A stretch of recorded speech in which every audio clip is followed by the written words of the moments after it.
Hey guys, welcome back to the channel. Today we are going to review the first game on the PlayStation 2, NHL 2001. Now I remember this game pretty vividly back in the day, just when you go through the menus and whatnot. That's really when I get that splash of nostalgia. I can remember playing as a kid, and 2001 is a phenomenal game. We're going to break it all down and show you guys, what the gameplay's like, all of that kind of stuff like we always do. If you're enjoying this series, please give the video a like and subscribe to the channel if you haven't already. So guys, let's see how they did when they jumped from PlayStation 1 to PlayStation 2 with NHL 2001. So again, I can't play the intros in full because, well, of copyright for YouTube. But another great intro early on, but this one doesn't feature any of the real-life scenes. I think we've hit a stage where the graphics were deemed to be good enough, where they just use in-game footage, and I'm completely okay with it. But yeah, still the goated NHL early 2000 intros featured in NHL 2001. All right, so let's take a look at some of the new improvements and things that are going on in the game. So first of all, we've got season, playoffs, tournament, and shootout. The tournament, I believe, added 2 new nations. I believe one was Latvia, and I believe the other is Ukraine. I can't remember exactly nothing huge there, but just something to mention. The season mode, this is probably the biggest improvement, as in NHL 2000, they started doing not just one single season. So in NHL 95, I talk about this throughout the entire series that I've done so far. In NHL 95, they introduced season mode, which is essentially be a GM. You can trade players, create players, all that kind of stuff. In NHL 2000, they introduced the draft in kind of a year over year, so like a GM mode where it's not just one single season. NHL 2001 kind of builds upon that, where you can the draft is now two seasons long, or sorry, 2 rounds long, and it adds a little bit more to it. Another huge thing about NHL 2001 was the customization of gameplay. So we don't have this in NHLs over the last like 10 years really, but back in the day, the one thing that was so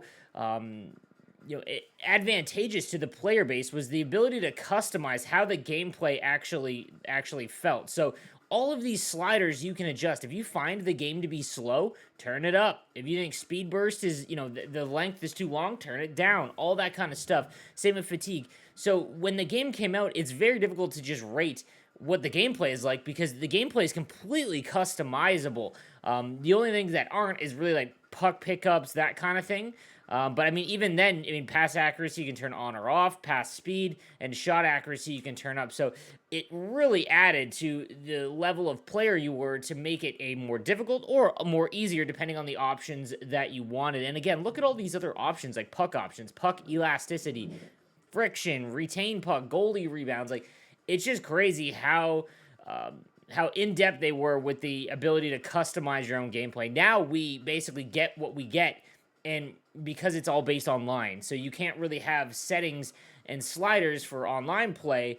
But I mean, if they were to ever add in a GM connected mode, imagine if they gave us this kind of level of customization in terms of gameplay. That would be insane. Taking a look at the roster screen like we do every year, just going over some of the big names in NHL 2001. We've got the Ducks with Korea and Solani. This Avalanche team, though: Forsberg, Bork, Sakic, Foote, Hayduk, Drury, Deadmarsh, Tanguay, Yell. Like, it's just incredible. Martin Skula, and then in net, Patrick Waugh. Like, just an unbelievable team. You still got Dan Highnote as well. Like, a lot of these players actually become really good NHLers. The Columbus Blue Jackets now in the game: Matthew Schneider, Jeff Sanderson, Lyle Odeline, Kevin Adams, the GM of the Buffalo Sabres. It's so funny seeing how many players in these games actually end up becoming, coaches and whatnot. We got the Dallas Stars, who are a powerhouse in the early 2000s. We've got the Detroit Red Wings, same thing. The Edmonton Oilers, the Panthers, the Kings. We've got in the Minnesota Wild, Scott Pellerin, Krivo Kravtsov as well. I believe this is their first year in the league. Montreal Canadiens. We've got the Nashville Predators, who've now been in the game for a little while. Scott Stevens, Elias Niedermeyer, McGillney, Roman Hammerlick for the Islanders. Milbury still hasn't ruined the franchise yet. It's coming, though, because Zdeno Chara is right there. And that trade really sets that franchise back a ton when they acquire Alexei Yashin. Yeah, they don't have him yet. It's coming. It's coming. They moved on from, they already traded. Yeah, they got Oleg Kvasha. They already traded Luongo. and Ole Jokinen. So again, you could customize and make your own team, but there was no expansion mode. So when I talk about year-over-year things, NHL 99 had the ability to make an expansion with the Nashville Predators because that was what was happening in real life. They don't have that ability in NHL 2001. Again, this is for the console, guys. I will say this. I mentioned in my prior video that I'm reviewing these games on console because that is how a vast majority of the player base played this game. It's just how it was. There's a reason why they don't make PC games anymore, and it isn't because it doesn't, they want to, hit the community. It just, the return isn't what they need. Like, the player base was just so small. That's why they ended it. Not that they shouldn't bring it back. I would love it. But I will say this. 2001, I remember as a kid, I'd been 11 years old. That was the biggest PC NHL game. And I don't know why I remember it so vividly. I'd have to go back and look at sales, but for whatever reason, I remember PC NHL 2001 being like the biggest one on PC. The creative player function is now added back. And again, it improves year over year. And in the last game, you could actually import your face into the game. And they just really add to it. This is something that they focus on quite a bit, as you can go ahead and choose whatever you want in terms of, what your player is. And again, you've got enough attributes to really make your guy unbelievable. And again, you can just assign him to wherever. So that becomes, a pretty potent thing as they really lean into that. You can do a fantasy draft where you select a team and you basically just get to pick, the players that you want. If you want to do a fantasy draft, that was a big addition to NHL. I believe that happened in the prior game, though. I can't remember specifically on that. Let's take a look at the one other thing is I want to take a look at the control. One other thing I want to look at is the controller.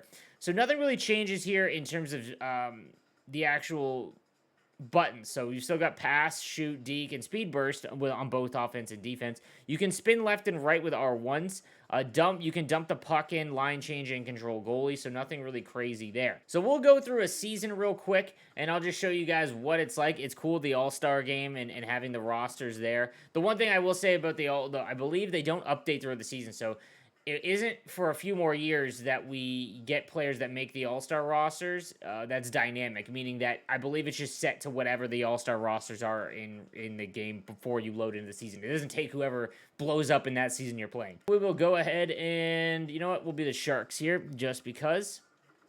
And we'll see what it looks like. So the menu screen, awfully extremely updated. Like, now we're at a point where it's very clean, clear. If you go back to the PS1 era, NHL 97, we'll just kind of eliminate that from our minds. But even 98, 99, it was very grungy for the time. And it was kind of tough to read. This is very clean and obviously a big improvement here. So the one thing that you can't do, while there is a draft in season mode in NHL 2001, you can't trade draft picks, at least in the console version. That doesn't come for another year or so. So that kind of limits some of the trading abilities in game, but it just means you get to draft that, so that doesn't really do anything for you. But let's get into the game and see what we've got working with here. Again, another huge addition to NHL 2001 is just the ability to see jerseys. You could in 2000, but the clean before game menus is awesome, as all of the jerseys are perfectly laid out. And it's funny because, at the time, I always think, again, I'm super biased, but the Sharks throughout their years have had some incredible jerseys, and it's funny that these alternates now are some of the cleanest in the entire game. I really hope they go back and make that their full alternate jersey. It doesn't look like they have the black jersey yet, even though that's one of the best jerseys, in my opinion, just, made. So again, the loading screen looks awfully similar, but again, just more clean. And again, you see all of the icon players throughout, the heavy hitters, the hard shooters, all of that. But now let's get in and take a look at the commentary and presentation on the first PlayStation 2 game.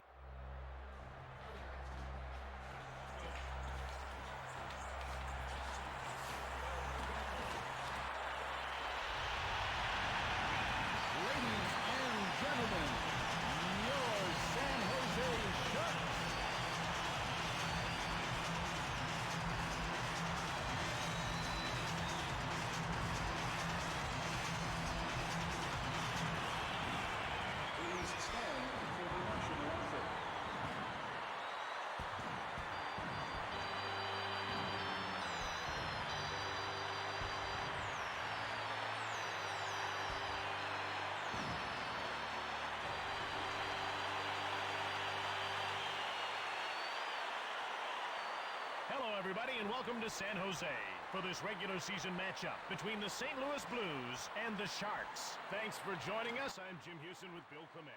And folks, the fun just... I mean, we finally get that the walkout screen early on in NHL. I mean, that was something that stays in the game for quite some time, and it's just awesome. Also, the default camera angle is just terrible.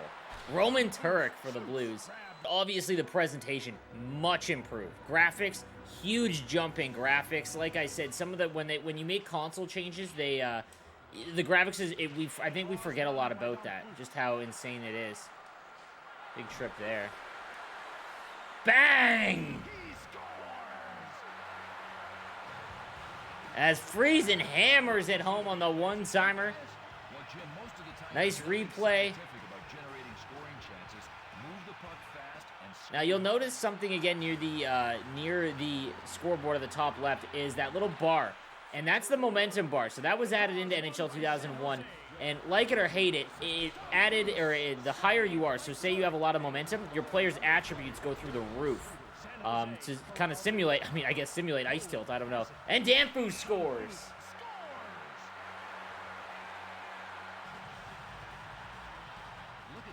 He's got the puck and fires a quick wrist shot from the left side. The goalie is the spin away transition. Just like that, it's in the net for a goal. Great play.